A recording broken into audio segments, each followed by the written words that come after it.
Okay, so let's talk lines tonight. I'm actually going to start today, so go ahead and throw it up there, and please. My line of the night, ladies and gentlemen, has to do with gambling. Favorites are 8-0 in the college football playoff this year, 7-1 against the spread. So if you're looking at tonight's games and tomorrow, or is it Saturday? No, tomorrow's Friday. The second college game is tomorrow and Friday, or tonight and Friday. Tonight and Friday.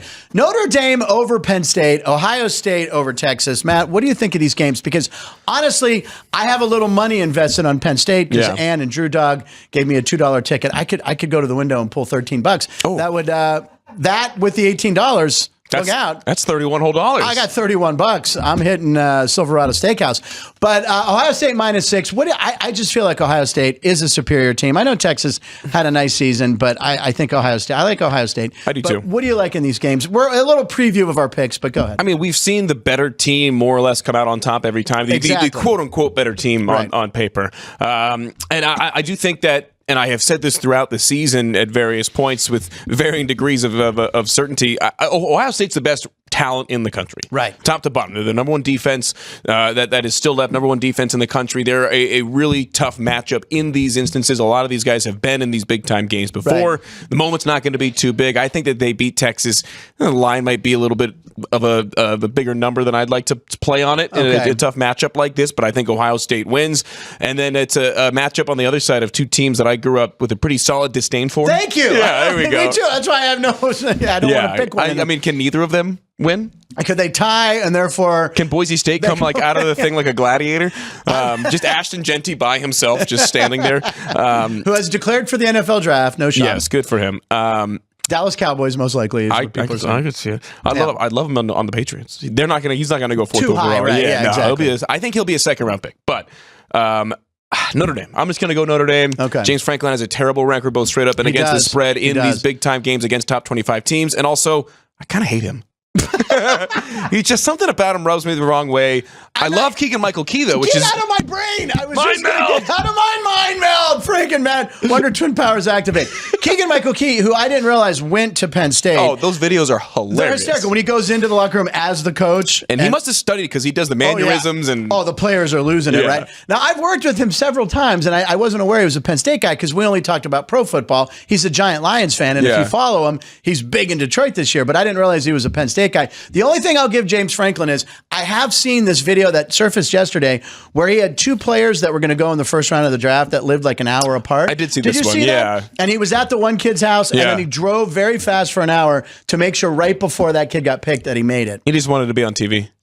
Pretty much right there. That is true. His record that is a against good gesture. teams. That is a good gesture. I do have a little money in that game, so we'll see. Oh, there you go. That's a nice graphic right there. I like Sports it. by the Book graphic right there. The hell, yeah. So Jeff Parles tweeted something, and he sent it to us. He said, because I saw this earlier, he said, just ran into Ohio State fans in the hotel elevator. They misread the bracket and thought Ohio State would be playing in the Orange Bowl. They'll be at the Penn State Notre Dame game tonight. Yeah. How do you screw that up? I mean, you're telling me that tweet's not from Jeff. It's when you tweeted. Yeah, and that's also the value of an Ohio State education. The Ohio State education. But so you didn't talk to friends like, hey, we're going to the Orange Bowl. Yeah. Like you don't have any friends that are Ohio State fans, which that's the only thing they have in Ohio. They probably pissed off too many people that weren't Ohio State fans and alienated them all. So they're going to be wearing Ohio State gear and sitting in the crowd for that game. ESPN's going to find them on camera and be like, who are these idiots? I swear to God, they have to find it. You have to find it. All right. So, and then underdogs. Underdogs are 50. This is from John Ewing, by the way, who's a great follow. He's the best. Follow this guy. This guy's amazing. Underdogs are 52-34 against the spread in the NFL playoffs since 2017.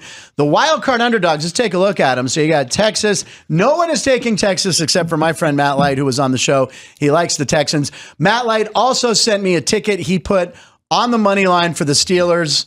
He put $500 on the Steelers, ladies and gentlemen, to outright win the game. And I can't rate the message he put underneath it. That pays $23.75. And he is going to the game. Broncos, Packers, Commanders, and Rams are all underdogs. So I don't know, man.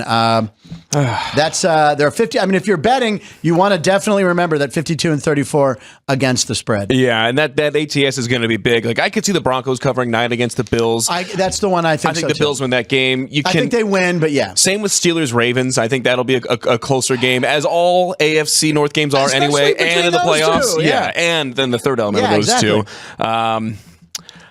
Packers, I could see. It all is going to depend on the health of Jordan Love. And Jalen Hurts, too, right? Yeah. I mean, you could be looking at Kenny Pickett versus who's the backup? Malik Willis. Malik Willis, the guy who. Oh my God! Wait a second. Yeah, that's hysterical because they were the two quarterbacks that everyone didn't know who would be better. And the Steelers, should they take Malik Willis or Kenny Pickett? And now they're starting playoff games, and they could start the playoffs against each other. Wow. And then the one that's hilarious, I think it'd be the most Vikings thing ever to have this tremendous season and then get dropped in the first round against the Rams. Oh man! And because they lost that Week 18 game that won me the fantasy championship, which also helped me out. Week 18 fantasy championships for the Birds, by the way. Yeah, whose fault would that be? Oh, the commish. The commish. Thanks for watching that clip of Punchlines with me, Frank Nicotero. Make sure you like the video, leave a comment, and subscribe. We live stream the show Monday through Friday from 12 to 1 p.m. And if you want to listen to our podcast, go to your favorite podcast platform. All the details are in the description below. We'll catch you on the next one.